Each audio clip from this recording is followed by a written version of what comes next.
Then I'll turn the floor over to you, Secretary Pryor. Madam Chair, thank you so much. And Chair Speakman, thank you so much for the continuing forum that you're providing here and the leadership that you're providing. This is indeed a really important moment regarding housing. So thank you for advancing all of these initiatives and causes. I want to share with you some initial observations regarding the ways in which we might consider making progress on the housing front.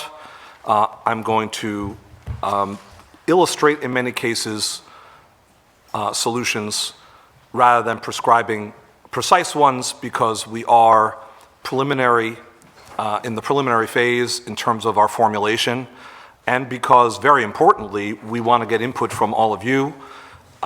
We want to get input across the key venues with the key constituencies and stakeholders. As evidence of that, several of you were at the Housing Resources Commission this morning, where parts of this presentation, significant parts, were given by yours truly. So also my apologies to you. But it's important that we issue the same information and we have these conversations in all the places and gather input. Let me ask you to turn to page 2, and it gives you my brief agenda. The presentation follows: increasing housing production, homelessness, and developing organizational capacity in order to do the job. So that's what I'm going to talk about today. And I want to recognize, as I get going, and as I ask you to turn to page 4, that a lot of the individuals in this room have participated in conversations that have led to these thoughts, have contributed the data and the recommendations that are emerging, albeit on a preliminary basis. And this very body, this commission, has already, through the dialogue that we participated in, helped to shape the thinking. Okay, so here we go. You all know how the problem has been diagnosed, and in many, even most cases, you've done deep diagnosis as to the problem, but wanted to just put it in front of us that if you look back over the past decade, the annual housing production rate per thousand residents has ranked 38th in the nation. We are not doing well on housing production. There are some measures under which we are performing yet worse in more recent years. But this is an important measure that's balanced and does the right deeper dive, in that it's a net housing unit measure that's utilized, where it's housing production minus housing unit loss. So it's what we're generating offset by the deterioration and elimination of units. And we're at 19 units per thousand people. We trail all northeastern states but Connecticut and New Hampshire when you look up these data over this decade. So not good, and seemingly we're falling further behind if you look at the permits that are being issued, the building permits at the local level as they're aggregated for housing. If you look at the next page, page 5, many of you study the housing cost burden data, but I want to note that 150,000 of our residents are housing cost burdened in Rhode Island, and you see the higher concentration is in the capital city region and some of the other regions of our state. And it's important that we focus on affordability, that we focused on our lowest income residents, and that we focus on all the remedies necessary to bring value to pro formas so that we decrease pricing for rental or for sale in order to decrease cost burden, the cost burden status of so many of our residents. I'm going to turn to the next slide, slide 6. There are different ways to slice these data, but I thought it was important to put it in front of us in this way. If you look at the first row, it's demand, the second is supply, and then just look at the supply versus demand problem for extremely low-income housing, in low-income households on the left, and then you work up towards the 120% of AMI and above on the right. And notice that at both extremes, if you will, at both extremes, there's higher demand than there is supply. We have problems. It's especially pronounced at the lowest income level. So we must work on the truly affordable housing front with intensity. You can see the less than 30% of AMI challenged, so our most vulnerable residents are the most challenged in the market. But you also see at the higher end, which some would characterize as workforce housing territory, you see likewise inadequate supply for the demand. So we have multiple problems simultaneously occurring, and we do need to work on affordability up and down the income spectrum, again, with an emphasis on our lowest income residents, our most vulnerable residents. I think this affirms our thinking on this commission and all of you all with your analysis and advocacy, but wanted to bring it forward. Page 7, what are the challenges to housing production?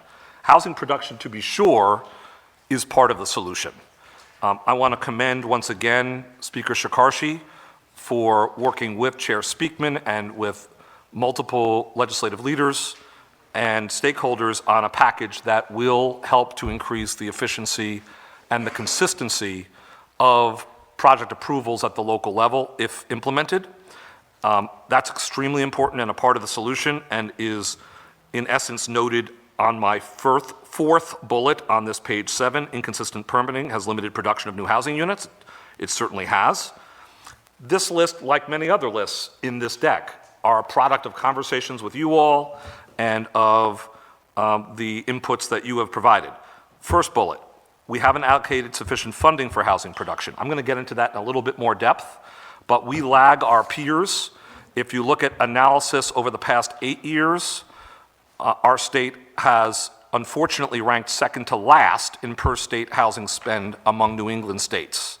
We have seen an infusion, thankfully, of the State Fiscal Recovery Fund funding out of the American Rescue Plan, the $250 million, a substantial chunk of which is aimed at housing production with intensive help and support from Rhode Island Housing. A lot of that work is occurring, but it isn't sufficient, and we're going to get into that. We are specifically bullet 2, we're underutilizing existing federal financing tools, and perhaps the best example is that we're leaving 4% tax credits, 4% LIHTC tax credits on the table. Now, we're by no means the only state where we are not optimizing low-income housing tax credits. It is all too common, but we care about Rhode Island and we should stay focused. And what's the reason why we are leaving federal dollars on the table? Among the reasons is that projects that would access the 4% tax credits are not able to fill out their capital stack, i.e. there's a gap in their pro forma, they're still not fully financed, and there needs to be greater investment. So I want to return to that point in describing some illustrative solutions a little bit later in the presentation. Similarly, in bullet 3 on this page 7, there are projects that don't make it through the development pipeline precisely because even if granted 9% tax credits or other subsidies, they may not have completed their capital stack. So we have, in some cases, terrific development visions, outstanding development teams, but incomplete budgets and dormant projects. So we've got to get inside this process even more and help usher further development. Inconsistent permitting I've described, and aging housing stock. It's very important that we talk about preservation of existing affordable units and revitalization of historic and, in any case, pre-existing housing stock generally. Very important part of the solution. So we need to examine our commitment to historic tax credits, to the variety of state investment tools, to the home repair dollars that may help create even healthier housing stock in our state. So a lot of territory to cover, but plenty of potential solutions. Page 8. One question that occurs to all of us as we consider whether additional resources are merited for housing production and preservation. One of the things that occurs to all of us is where are we with the obligation and spend related to the $250 million of SFRF, American Rescue Plan dollars. So we present this chart to you with help from our Rhode Island housing colleagues. We are far along in obligating these funds. Now that doesn't mean that the pipeline is cleared and every project is en route to ground break, but there's there's a lot of good work that has occurred.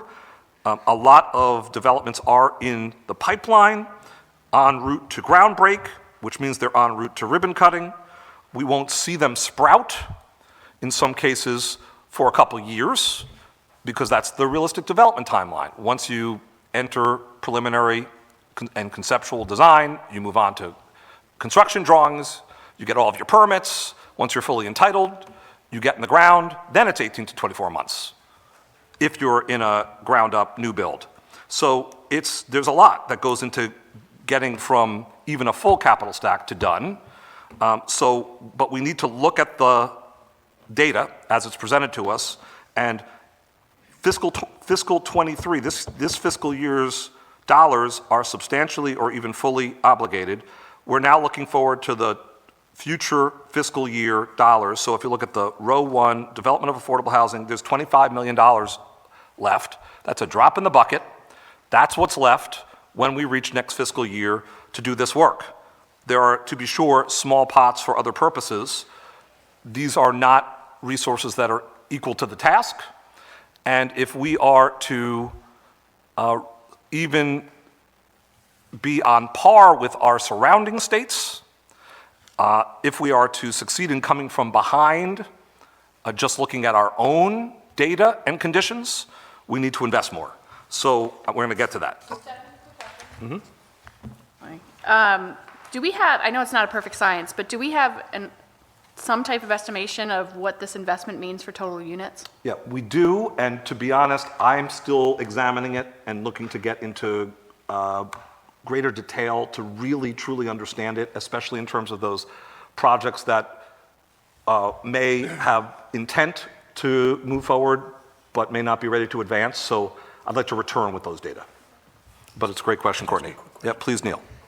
Just quickly, my impression is that many people think the 145 is 250.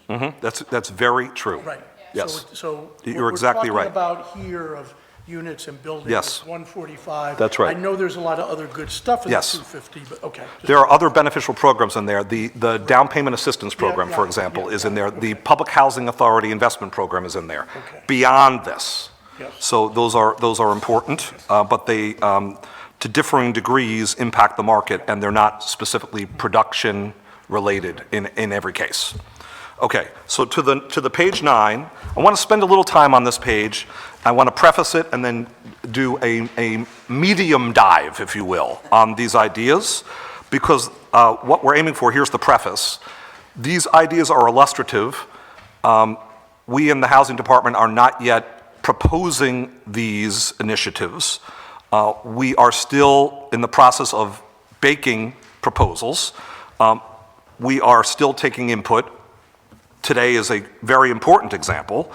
But what we wanted to do was illustrate the ways in which solutions are available, and some of them appear quite promising, and you can see how they match to our problems. For example, in the Northeast, all states but New Hampshire and Rhode Island have a tool that is a companion to the low-income housing tax credit, to the 4% LIHTC. Everyone but New Hampshire and we have it in the Northeast, 6 out of 8 Northeast states. Both of our border states, therefore, obviously have it, Massachusetts and Connecticut. For shorthand, call it a state LIHTC. All these other states have them. To the extent that we are comparing ourselves to other states, if we want to come from behind, we need to bring ourselves tools that are either similar or perform a purpose that is similar. So what is a state LIHTC? It would enable gap filling in pro formas that are incomplete. In multiple instances, they spread the credit payments, in effect, the credit allocation over multiple years. This corresponds to the architecture of the federal LIHTC. In some cases, states spread over 5 years, some 6, some 10. Massachusetts spreads over 5, Connecticut over 6. They have longer compliance periods where the affordability is enforced or required, the affordability that you're helping to purchase or invest in. So you get the idea. There are differing amounts that are allocated across the states, but the idea here is that if we were to have a companion for the federal LIHTC, which is really the workhorse housing production tool for affordable housing on the federal scene, it would help us remain competitive with our fellow states, and it would be a real boost to our production pipeline. It would help to remedy the problem I've identified, and you all have identified repeatedly, regarding the incomplete capital stack. That's just an illustration. There are other tools that could do the job. It's one example. We're studying it intensively. Tax stabilization incentives. Another feature of a project pro forma is the burden on a pro forma pertaining to local costs, inclusive of property taxation. Obviously, that's the biggest driver of tax at the local level, property tax. There is a tool in the commerce toolbox here in Rhode Island called the tax stabilization incentive that we debuted about 8 years ago, which provides that when a municipality co-invests with the state in a project, and when that municipality makes its own determination of its own volition that a TSA is merited, there can be recompense for the municipality for foregone revenue because of the abatement. In that case, up to 10% of revenue. You could imagine that if housing is a priority for the state of Rhode Island, we might offer compensation at a higher percentage and even incentivize that joint investment, town and state, even more. So that's an idea, but there may be other ways that we can partner with towns, and I'm going to talk about that. We're in a very constructive dialogue with the League of Cities and Towns on a variety of issues, including this, and I'll come back to that. Land acquisition loan program. One of the keys to developing housing is, as with any development, but this is the priority at the moment, one of the keys is controlling land.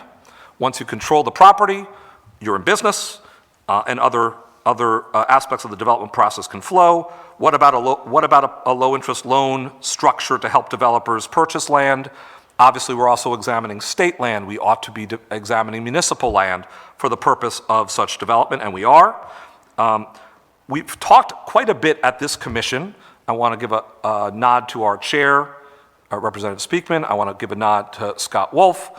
Many of you all have pointed to the fact that we need to ensure the building of local capacity to do this work, even as we, in my case, enthusiastically examine the speaker's package with its potential to expedite the zoning, planning, and development processes at the local level. We need to ensure that we are providing sufficient capacity to localities to carry out the work. So one of the ideas that has emerged, honestly, over multiple years and across multiple legislative sessions is the idea of municipal fellows, where the state would yet again co-invest with an interested town, of course at local discretion, but if a town were to say, I share a planner with 4 other towns, and that's what I've got for planning and development staff, I need to bulk that up. A municipal fellow, or even fellows plural, could be provided. There could be a centralized recruitment process so it wasn't a burden upon the municipality. There could be a centralized selection process and deployment process out to towns where fellows could conduct this very important work. There could be collective training to save dollars. The state could lean in and help, hopefully provide the insights necessary to make development happen. So this could be a promising idea, but there are other ideas. Technical assistance in the more traditional sense, straight up state provided, municipally informed technical assistance that would help navigate processes. What's one of the key emerging issues from the speaker's very good package? It's the necessity of updating comp plans. And I don't know about you, I bet this is true for you. I've heard from multiple towns that have said, we'd like to update our comprehensive plan, but we don't have the staff for it. Well, wouldn't it be nice if we could provide technical assistance on the process? We could co-invest in personnel the way I've been describing. We could have seminars and true high quality, high intensity technical assistance around comp plan drafting, and again, provide the strength at the local level, personnel-wise, to get the job done. Okay, you get the idea. Municipal infrastructure investments. One of the very legitimate inputs from the league and from individual municipalities, large and small, is that there may be a stretch that is well-positioned for residential growth, but that in that tract, there is the need for the extension of water and sewer, the extension of other utilities, the extension or improvement of roadways. Might we as a state consider co-investing, yet again, in that domain, co-investing in infrastructure? There is a General Assembly created municipal infrastructure program on the books, but only very mildly funded. Could that be a mechanism? Should we create a new mechanism for housing? I'm open-minded on all of these points. We are illustrating in order to evolve our thinking together.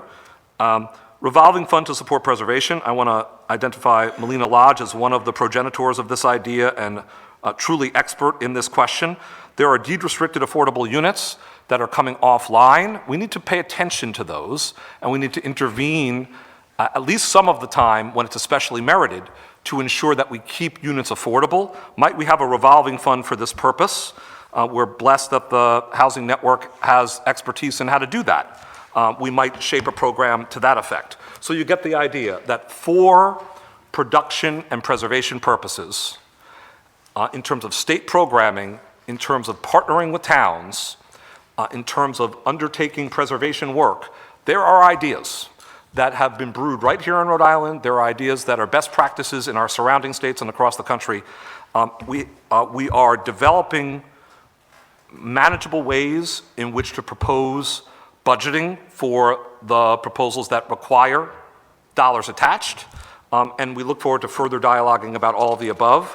But I think we have the potential to utilize the enormous challenge that we are presented with and the mandate that it has produced in order to make progress on these fronts. Low-income housing tax credit. You see on page 10 the illustration of what I expressed, which is that in the Northeast we're an outlier for not having such a tool. Next page, page 11. There are other promising mechanisms and concepts out there. I want to note that Massachusetts, in the middle of page 11, excels at infrastructure co-investment. There are programs in Massachusetts that are offering substantial investment in infrastructure germane to housing. There's other aspects of the policy infrastructure of Massachusetts that are commendable, to be sure, very significant aspects. Georgia has a particularly generous state LIHTC program. It's a one-to-one match by formula, and there's substantial dollars placed in the budget for the purpose. So it might be an exemplar for us to look at. We don't necessarily need to start with the full-blown Georgia version, but might we study it and aim to ramp up to it? Montgomery County, Maryland, of course, has been referred to repeatedly as an exemplar. There are several aspects of the Montgomery model that are worth noting. One is a revolving loan fund that seems to be potent. Another is the fact that public housing authorities are undertaking proactive development.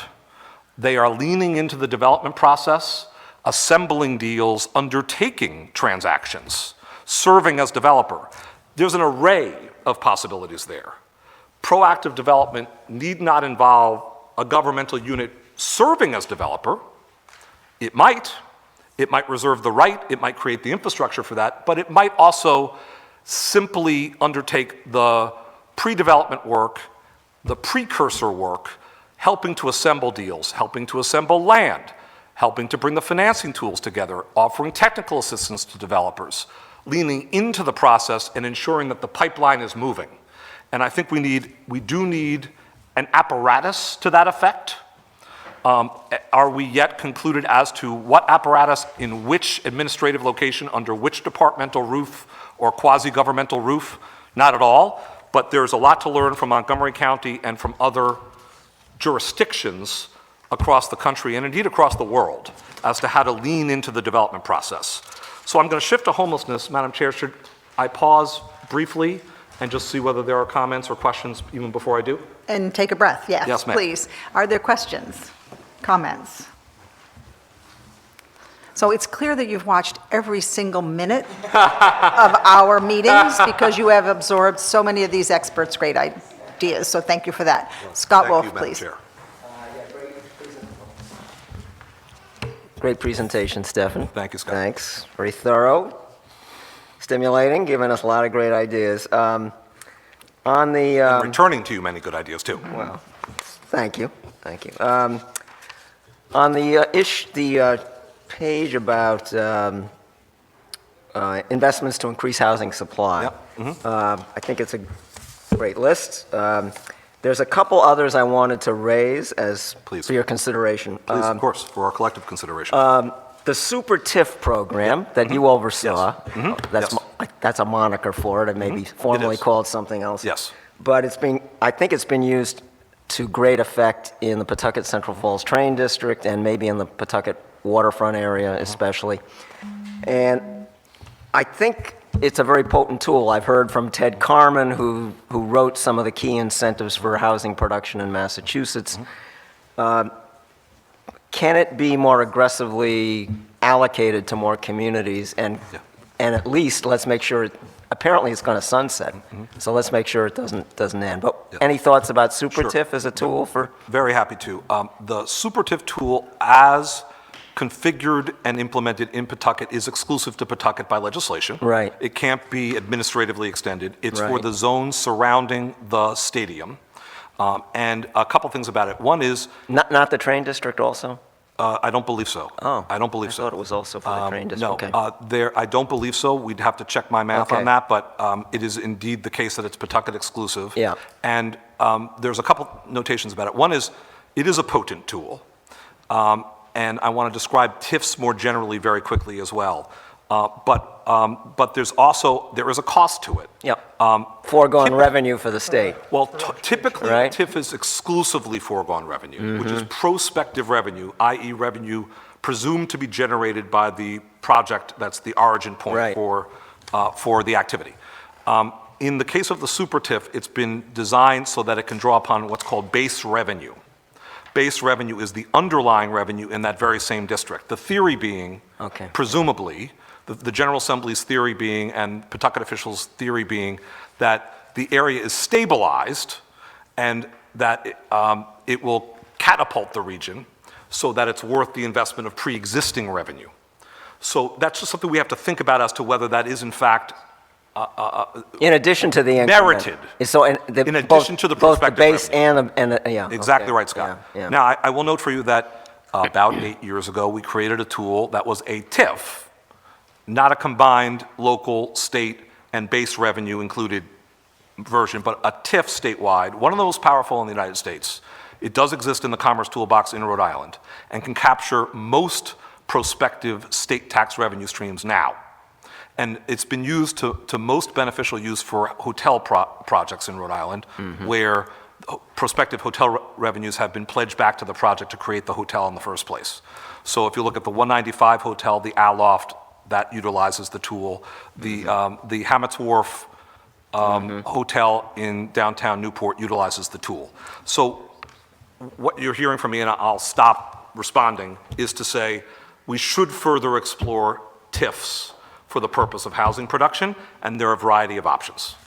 Great.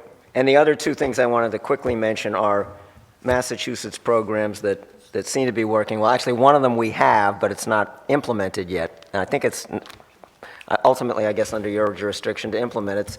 I think it's called Housing Incentives for Municipalities. It's on the books. Yes.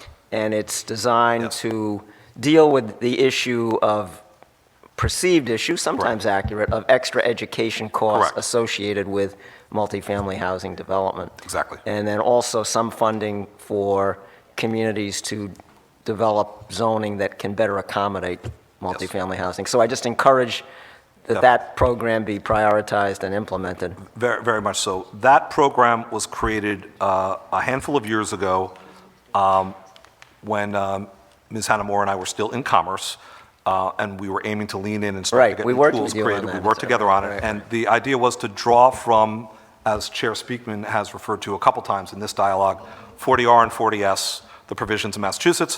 One of the provisions pertains to reimbursing for increased per pupil school expenses when residential developments occur. One of the things they found in Massachusetts is, quite frankly, that it has not been extensively used because it hasn't been necessary. Right. Because if you're in a district with declining enrollment and you bring new property tax revenue from housing development, you might see a net increase in revenue to the town, disproving the hypothesis that it would be a burden upon the town. Right. So we do aim to lean into the implementation of that program. There's a modest measure in the pre-existing law, and we aim to lean in, working Great. with Rhode Island Housing to the implementation of that. And I think it's a worthy area for further exploration.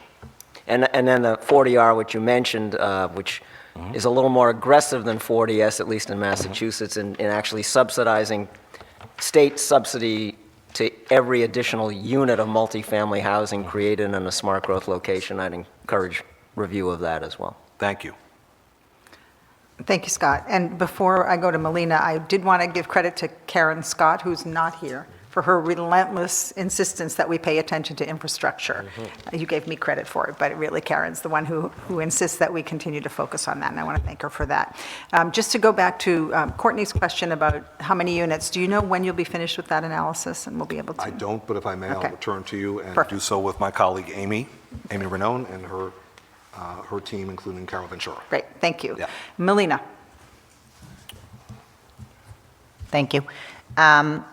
I just was curious, and maybe we're not there yet, in exploring a state tax credit program, you did refer on slide 7 to the underutilization of the 4% credit, which is a result of not having adequate resources to fill the gap. At least in Massachusetts, the state-funded tax credit program is geared towards the 9%, mirrors the 9% program, not the 4%. So I'm just curious, were you looking at that as a strategy to deal with the 4% underutilization, in which case we might be structuring it a little different? I don't know how other states are doing it. You're so right to raise it. You can see that I've already spoken abundantly today, and I was aiming to speak somewhat efficiently. And there are multiple models that do both. Okay. There are models that are formulaic, and there are models that preserve some judgment by, for example, the HFA or the administrating agency, and allow for application to both the 9% and the 4% credit. Yes, yes, definitely. Good question. Thank you. Other questions at this point? All right, then, proceed. All right, great. On the homelessness front, if I may ask you to turn to page 13. This is a profoundly important topic. I'll aim nonetheless to be somewhat efficient here. One of the key takeaways that I want to share is that we, the Housing Department team, are committed, as I'm sure you all are, to emergency solutions that will aim at remedying the immediate problems. There are too many brothers and sisters who are currently unsheltered right here in Rhode Island. There are too many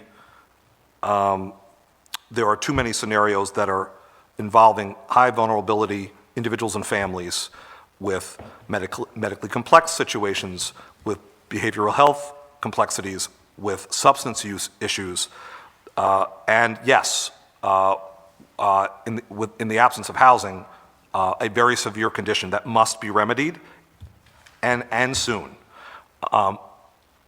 Solutions need to be of an emergency variety.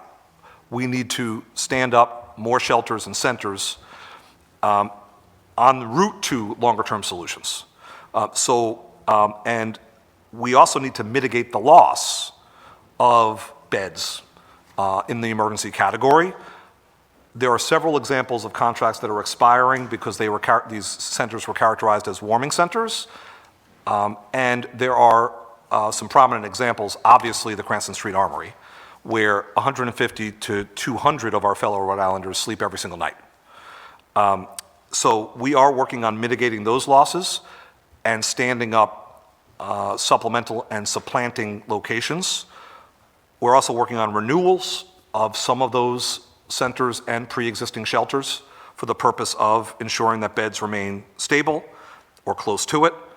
And we are in a process by which we will succeed in, at least in some instances, standing up some new operations. But what I want to emphasize is simultaneously we need to be planful and intensive in our focus on long-term solutions, meaning we must build more permanent supportive housing. Permanent supportive housing is housing that is definitively affordable and accessible, and also is connected to services and supports for our most vulnerable residents. We need to do that. Now, I've already described how, in general, in constructing housing, it doesn't happen overnight. Of course it doesn't. New housing developments don't sprout out of the ground instantaneously. So we need to ensure that we are building these emergency bridges to a better future, but we must invest in permanent supportive housing. All right, so there's a lot more to say because we must also be engaging in what we term diversion. We need private market solutions inclusive of vouchers and rapid rehousing and subsidies for apartment living, so long as we connect to services. It's especially important that we connect to supports for those purposes as well. So let's go to page 14. What are we doing?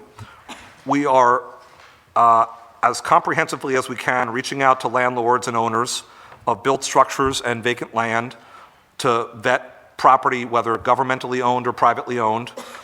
We have 2 solicitations out right now. These are all for the emergency solutions. We have a request for letter of interest from Consolidated Homeless Fund vendors and partners, meaning the operators of facilities and service providers.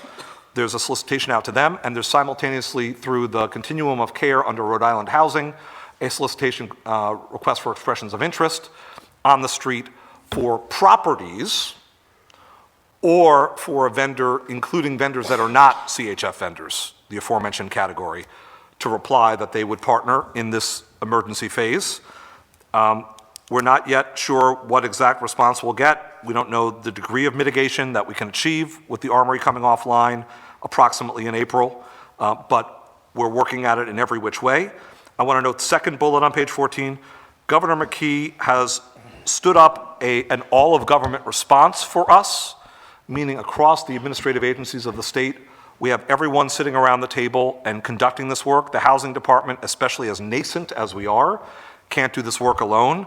So we've got the National Guard, of course Rhode Island Housing, all the EOHHS agencies represented, including BHDDH, DCAM of the Department of Administration, the Department of Business Regulation, all working in concert on these issues. Everyone's stretched, but we have better coordination than has existed in a long time. I will note also, as the last point, and perhaps I'll skip to it on page 14, it's very important that we remain case conferencing focused, that we treat individual cases appropriately as cases meriting tailored approaches. So we're doing that. We need to continue to do that because some of the solutions don't require shelters or centers and shouldn't, but require close attention. Page 15.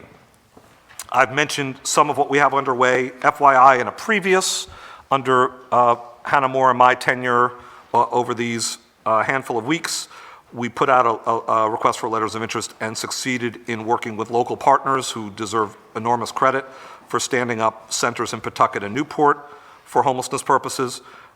Those are time limited too. We've got to work on that. We've identified dozens of sites that we're vetting right now in the aforementioned process. There are projects that are poised to expand even within their existing physical space, and that includes Emmanuel House, which is moving to a second floor with new beds. So just a quick question for on sure. the site location. So that's an age-old topic. I remember hearing at one time the state didn't know how many properties it owned or where they were. Are we making progress on at some point having that list? I get the list will always change, but at least having a comprehensive list. I think so. Okay. Yeah, I think we've got a list that, as a hybrid, publicly owned and privately owned space with promise for these purposes is good. Is good. I don't know if it'll be the absolute authoritative list, but I think we're en route to that. And I do think that DOA and its DCAM division is very focused and has a better inventory than we've probably had in a very long time. A very long time. I'll move rapidly here. Prevention. Yes, Melina, please. Louise. While I think a list is very useful as a starter to a conversation, I guess, is there also an analysis being done on the list, or will there be, as to how the state may utilize the property that it's owned, because I recall not too long ago, there was a proposal to use state-owned property for an activity to house homeless individuals, and we weren't able to execute on that because of municipal opposition. So I think, it's fine for us to have a list, but to be able to understand where we can actually utilize properties, a list only gets us so far, but where does it align to whether there is municipal support or desire by the administration to push more aggressively back. Yeah. Thank you. Yeah. No, it's a key factor. We need to live in the real world, and even setting intangible factors aside, in some instances, in order for the state to occupy a space, there's a requirement of a local use permit. So it's a procedural requirement in some instances. So we need to be mindful of those points, and we are. Now, we are sprinting for the purpose of ensuring that we have some sustained strength in terms of beds for our most vulnerable residents, but there is a larger purpose to assembling this preliminary partial inventory of properties, and your point is well taken. Prevention, I won't dwell upon it, but we should make the point on page 16 that it's extraordinarily important that we work to prevent Rhode Islanders being evicted and being otherwise placed on the street and in unsafe conditions in our state. So we are actively exploring and, in fact, implementing measures to expand legal services for tenants at risk of eviction. We are pleased to be in consultation with the court system and with our legal services organizations in the state, and more to come on that. We are beginning to conduct conversations and explore possibilities related to our very good law pertaining to anti-discrimination related to source of income, inclusive of subsidized vouchers and other sources of income that may otherwise be less well received. The question is whether the state needs to have a function pertaining to enforcing, and quite frankly, there are various forms of discrimination in the housing market we need to ensure are being prevented, so we're looking closely at that. There are challenges related to our hospital systems and our healthcare institutions, related to the processing of patients, in some cases prematurely without a plan as pertains to housing, and folks landing on the street. So our brothers and sisters who are in hospital care are at their most vulnerable and are being prematurely exited or exited without a plan. We need to work closely with the healthcare systems. I know they're receptive and interested. We need to partner with them and do more work around this subject. And we need more flexible funding for all of the above. So prevention, that's just a set of illustrations, is so very important because we ought to get to the point where there's much less of a problem if we do our job well. It may take time, it may take intensive effort, it may take resources. Madam Chair, I want to turn to organizing government for the purpose and standing up a housing department as part of that. Should I pause first, or what would you prefer? Pause, and we'll see, again, breathe, and we will see if there are questions. Yes, please, Courtney. As I reflect on, these insights on the housing production side and supporting folks experiencing homelessness, I think about all the strategies and levers that you're talking about as we put into place, whether that is implementation of an existing law, whether that is investments, whether that is new. And I keep going back to this, how we assess impact and how we move forward on ensuring that these strategies, these dollars are actually reaping the benefits. I advocated last week during testimony around this idea of a dashboard that is publicly available, that is consistently allowing us as a commission. I think it would be huge to have something that shows these investments were put in place, these many units have been produced, and then we can compare that against our peers. And so I know we'll talk a little bit about that as you go in, but I'd be curious, as now that you have a minute in your role, to understand how we can make that a reality, because I don't fully think that our, community fully appreciates and understands the crisis to which we're in. And I know data plays a critical role in figuring that out, but also how we strategically look at policies, at investments, and the importance of data to drive all that. Courtney, I think it's an incredibly important point. And we have a very thin team currently at the minuscule housing department, but a marvelous team, very, very good professionals. We're at 17. We're at 17. We are tiny but emerging as mighty. And we do need to bulk that up. Governor McKee has, to his credit, proposed 21 new FTEs. Still will be tiny. But I want to show you some comparisons and get into it, but I want to also be responsive to Courtney's very good point. If you look at page 21, the third bullet, one of the areas where we aim to create a new center and a new set of positions is around research and analytics. We need to have the function internal to the department to hold ourselves accountable, to hold our contracted partners accountable across all domains. We also need to ever evolve our policy.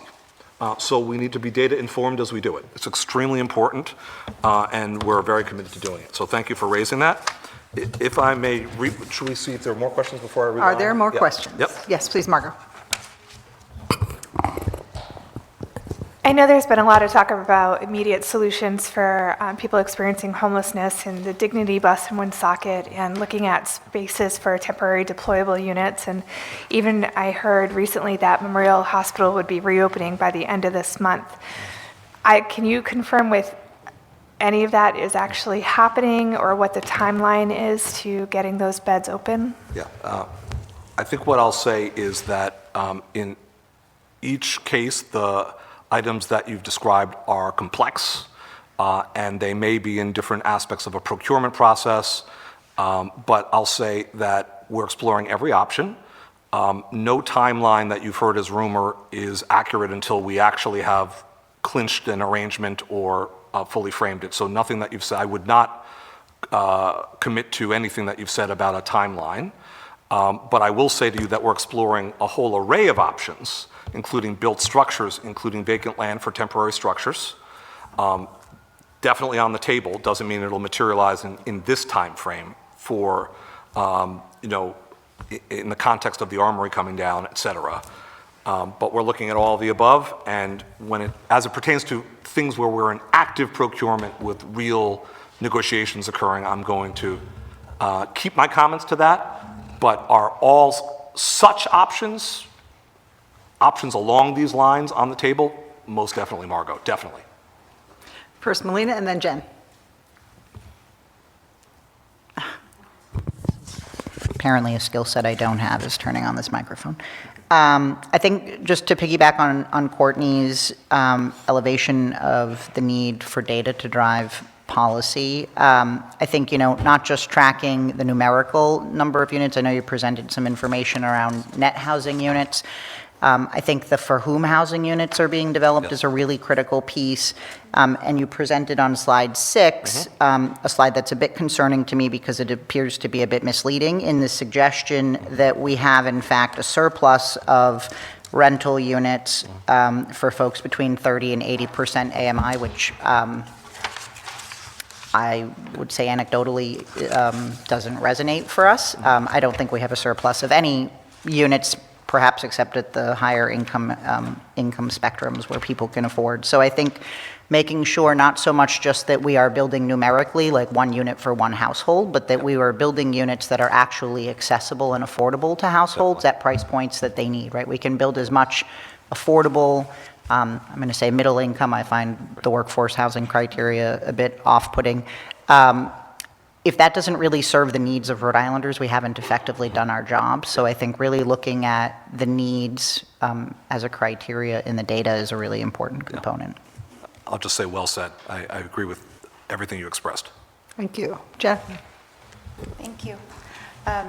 And I am one of those people who had the privilege of going through this slide deck earlier today, so Yes. forgive my impatience. Thanks for but, expressing it as privilege. Yeah. And Thank you for enduring the redundancy. no problem. So the details on slides, 20, 21, 22 are really easy to digest, so I'm just going to ask you some questions despite the fact that you haven't voiced over them, if that's okay.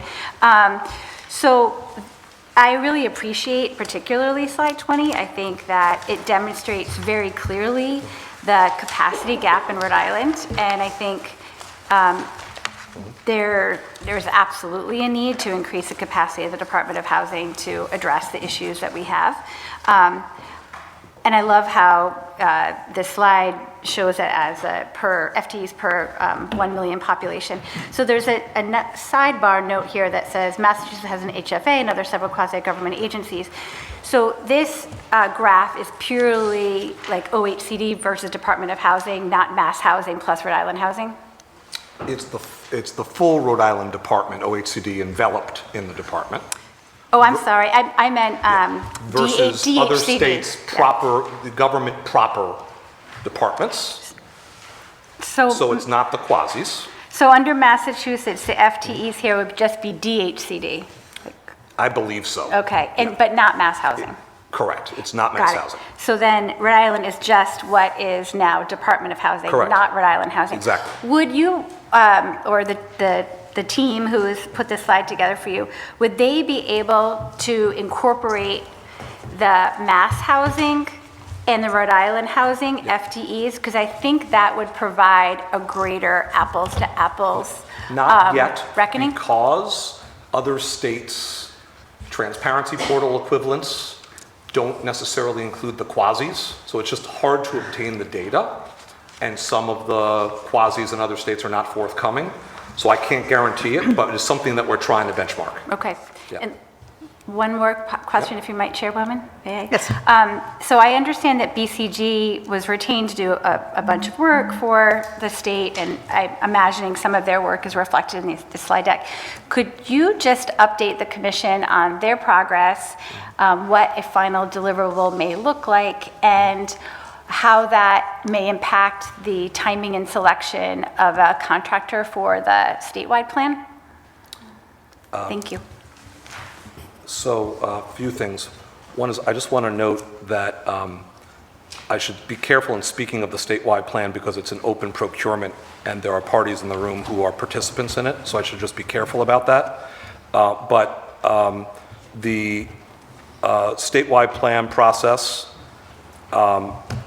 is not part of the scope of the loaned resource of BCG.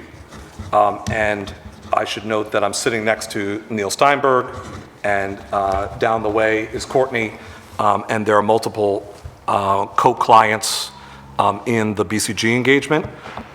We are grateful to be the beneficiary of that work. The short version of the question, of the answer to the question pertaining to the work product of BCG is that it's intended to be iterative and part of all of our thinking, the foundations, LISCs, United Ways, and the departments, and we're grateful to be a beneficiary of that work. It's not a final work product for examination. That's just not how it's designed, but Neil and Courtney can speak to that better than I. And then back to the state plan to just speak carefully but happily. The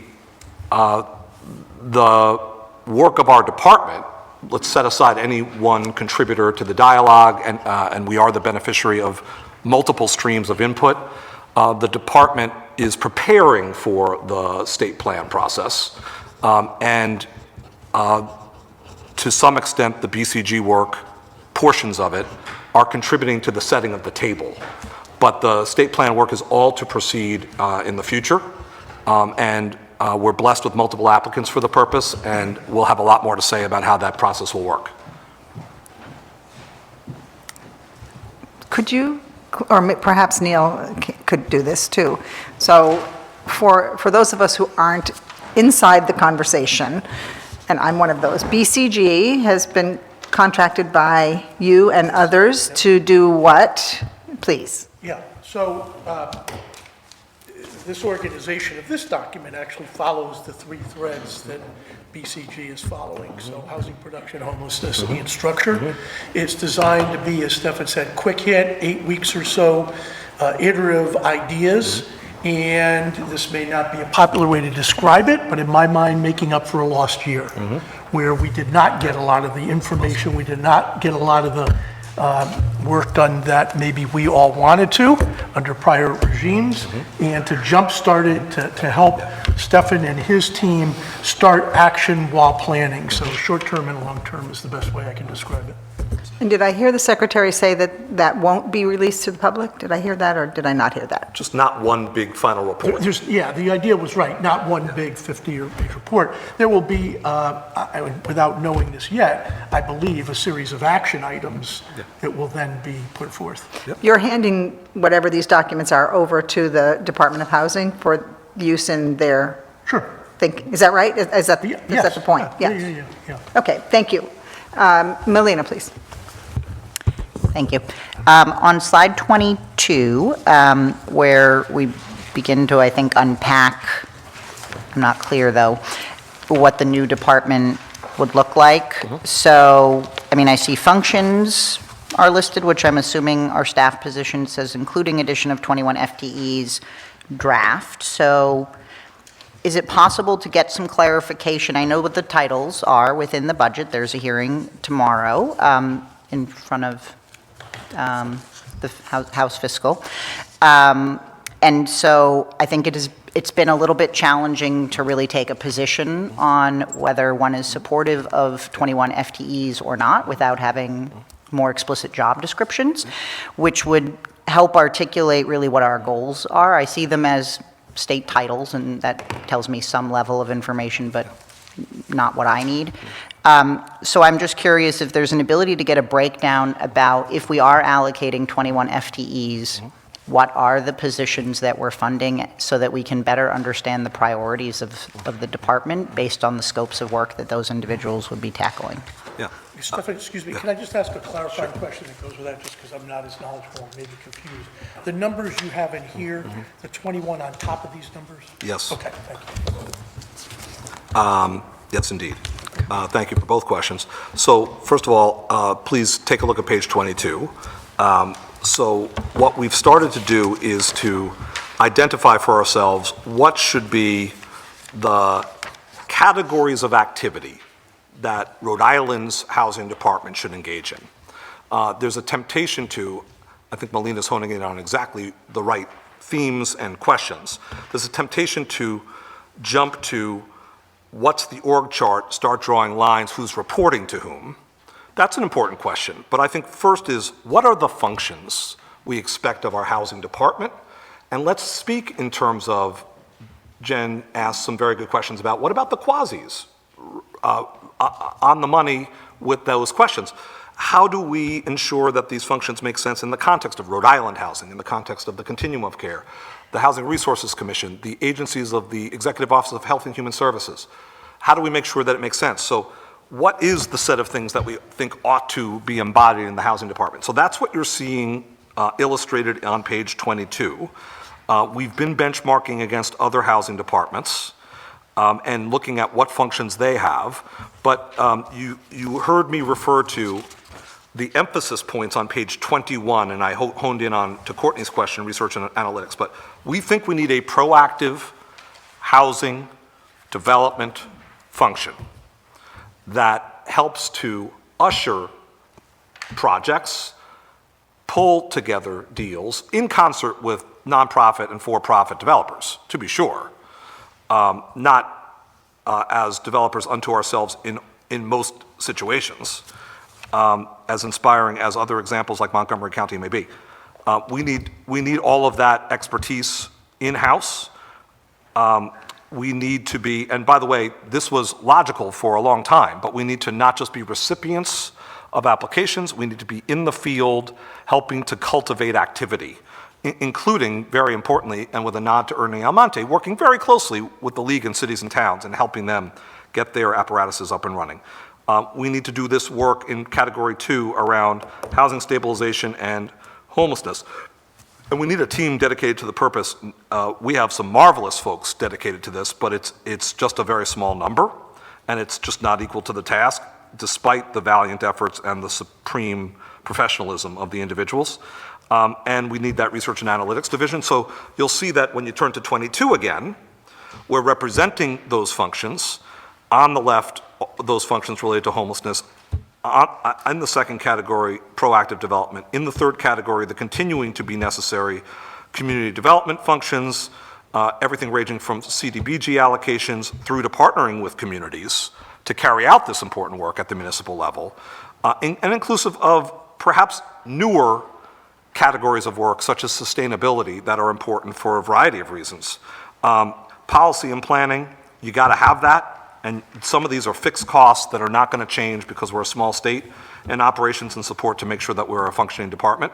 So my focus is in starting to get feedback from you all before I'm jumping to conclusions on, quite frankly, reporting structures, which I think comes next. I would like to get the feedback from this group on functions, and frankly, the same from the House Finance Committee, which is a full partner in this endeavor. And what we will start to do, probably tomorrow, is talk about ranges of positions and types of positions in these categories. That would be tomorrow. But this sequence has worked out very, very well, because what we want to get feedback is, let's talk about the functions first. And as to the number, we I think very helpfully dove in on questions, but I just want to note, and Jen Hawkins did note it, and I thank her, that if you look at pages 19 and 20, you'll note that the number 21 is extraordinarily well justified in that our strength compared to fellow states, even as compared on page 19, not just in absolute numbers where we're the tiniest, but where our FTEs per million population shows that we're too small. And if we're aiming to outflank our fellow states, we're certainly too small. Who says that on par is sufficient? And then if you look at the functional areas on page 20, I'll go back through it very quickly. You see that on housing production and preservation, a big 0 compared to FTEs per million in population in Massachusetts is 17. On homelessness, you see the similar disparity. So these points are reinforced that I'm making. So what you'll see, hopefully as we evolve through to tomorrow even, at House Finance, is that the next layer, not a reporting structure, but a next layer including approximate position allocation will flow into page 22.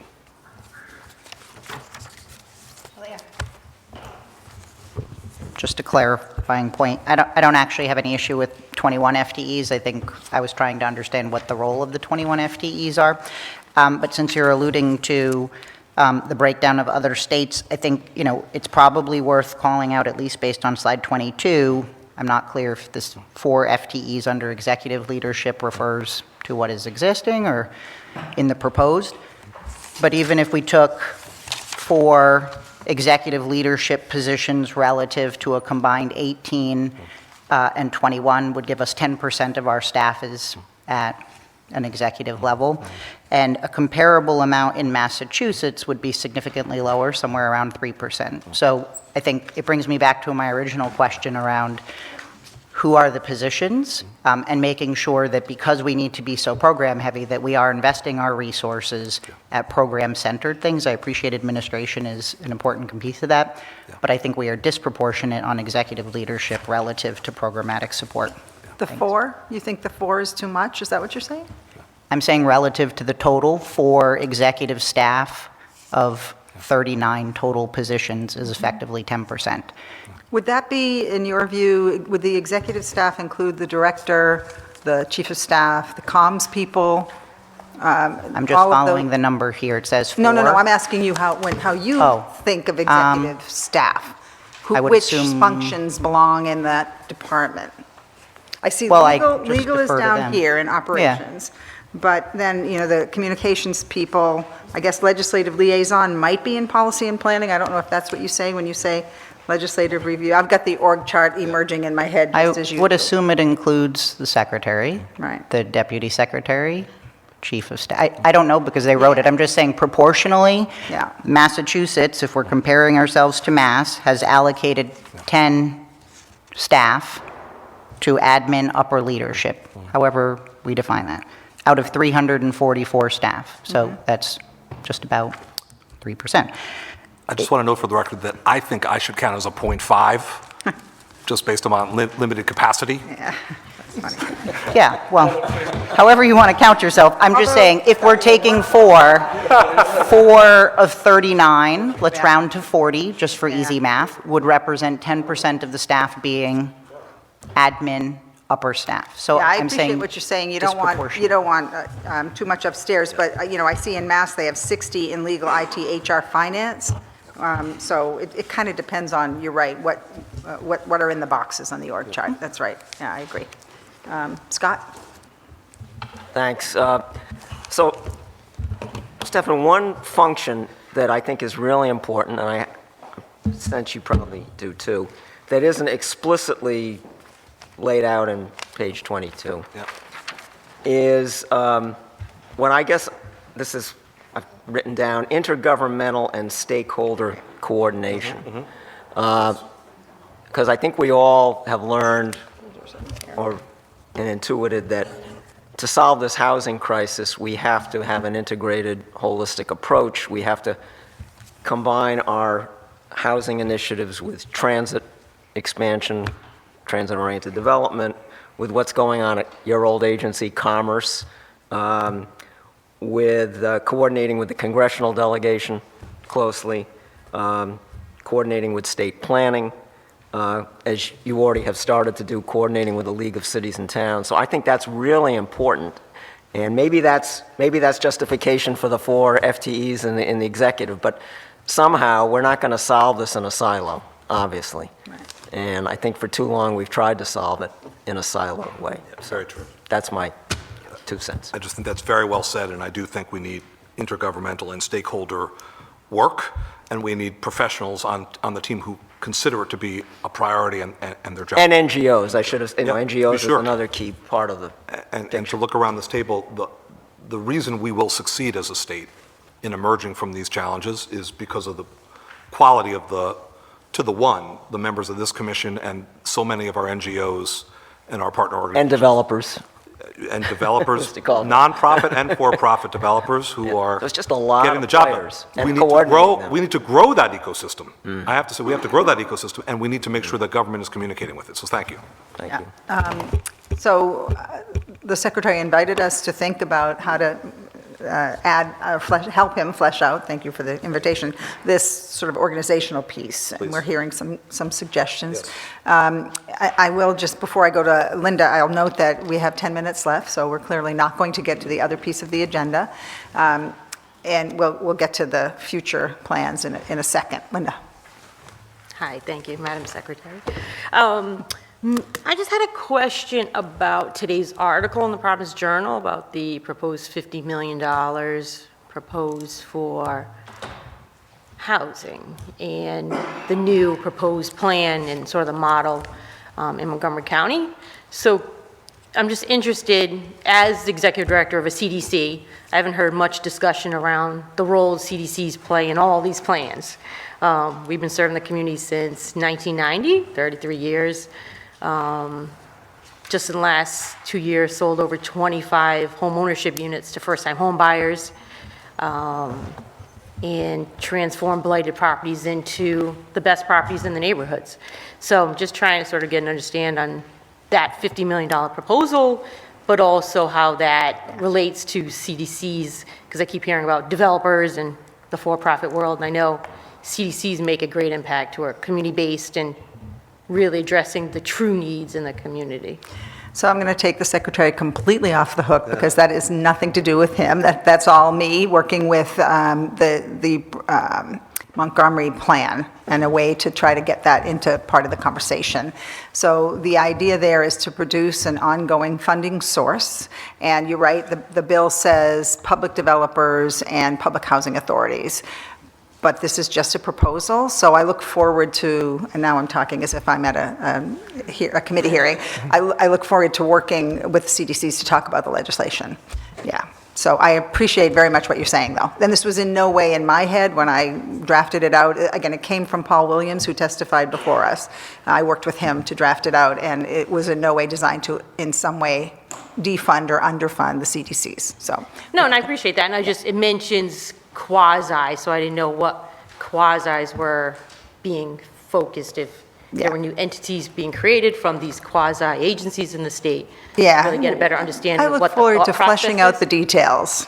Yes. Madam Chair. We were pushing a deadline there, as we always do. Yes. So we'll talk some more about that, Linda. Yeah. Just related to that, thank you for bringing that up, and that good point aside, I would like to recommend consideration, it's a bond, correct? It's not a budget, Right. direct budget item other than paying for the bond.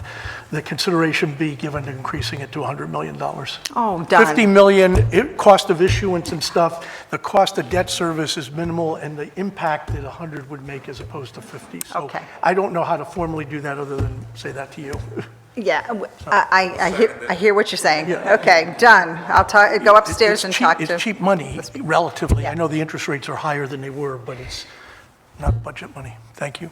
And again, this is the bill proposes an overall concept, the details of which need to be obviously fleshed out, perhaps by the agency or perhaps in the legislation as it gets processed. So we have a lot of work to do on that bill. If I could just wrap up and say one Yes. final thing, because I think it's really important to focus on the work the CDCs do. I mean, I know just yesterday in the Projo, there was the article about sort of the dire need of entry-level housing. PCF Development has housing right now starting at $269 for brand new construction. So they're out there, the groups are doing the work. We have middle-income housing, townhouse condos starting at $299.